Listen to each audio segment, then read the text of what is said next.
22 April दुपारचे 2 वाजले होते। पहलगामच्या बेसरण व्हॅलीमध्ये खूप सारे पर्यटक एकत्र जमले होते। काही लोक हनीमूनसाठी आले होते, तर काही लोक आपल्या फॅमिलीबरोबर एन्जॉय करण्यासाठी आले होते। ही लोक त्यांच्या कुटुंबासोबत इतकी मग्न होती की त्यांना जराशीही कल्पना नव्हती की थोड्याच वेळात त्यांचं जीवन उद्ध्वस्त होणार आहे। आणि नंतर 2:30 वाजता काही लोक सिक्युरिटीच्या वेशात तिथे येतात।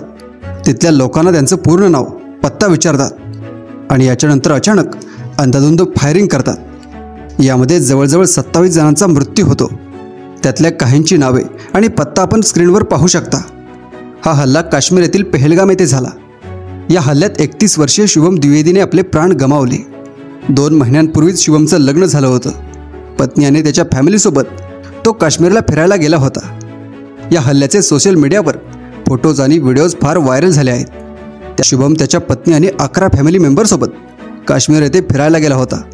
12 फेब्रुवारीला शुभमचं लग्न ईशान्याशी झालं होतं। लग्नानंतर काही दिवसांनी शुभमने त्याच्या फॅमिलीसोबत फिरायचं ठरवलं होतं। या त्याच्या कुटुंबात शुभम आणि ईशान्या या दोघांचे कुटुंबीय सहभागी होते। पहलगाममध्ये शुभम आणि ईशान्या हे घोडेस्वारी करत परिसरात फिरत होते, तेव्हाच दहशतवाद्यांनी अचानक हल्ला केला। सिक्युरिटीच्या वेशात असलेल्या एका अतिरेक्याने शुभमला विचारलं की तू मुस्लिम आहेस का, तर दुसऱ्याने त्याला कलमा म्हणायला सांगितला। त्यावर शुभमकडून नकारार्थी शब्द ऐकताच त्याला गोळी झाडण्यात आली।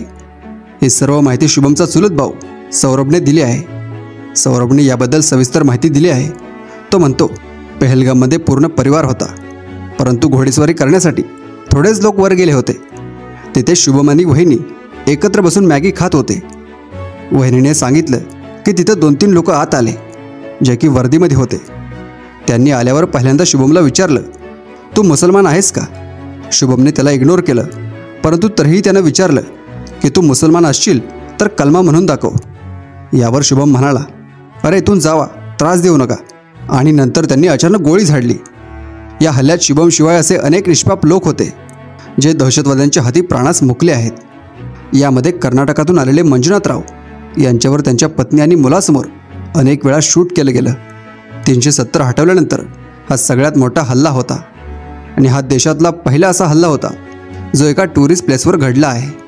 और मैं और शुभम बैठ के मैगी खाने जा रहे थे। शाम भी मेरी बहन थोड़ा दूर बैठी थी और पापा मेरे वॉशरूम में थे। उतनी देर में एक बंदा पीछे से आया और उसने गोली साइड में रख के उससे पूछा, हिंदू है कि मुसलमान? मुसलमान है तो पहले कलमा पढ़ के दिखा। जैसे हमें पता ही नहीं, हम पीछे पलट के देखे हो क्या रहा है। हम उसकी तरफ स्माइल करके पूछे, भैया क्या हुआ? कह रहे हिंदू है मुसलमान। मैंने कहा हिंदू, मार दिया।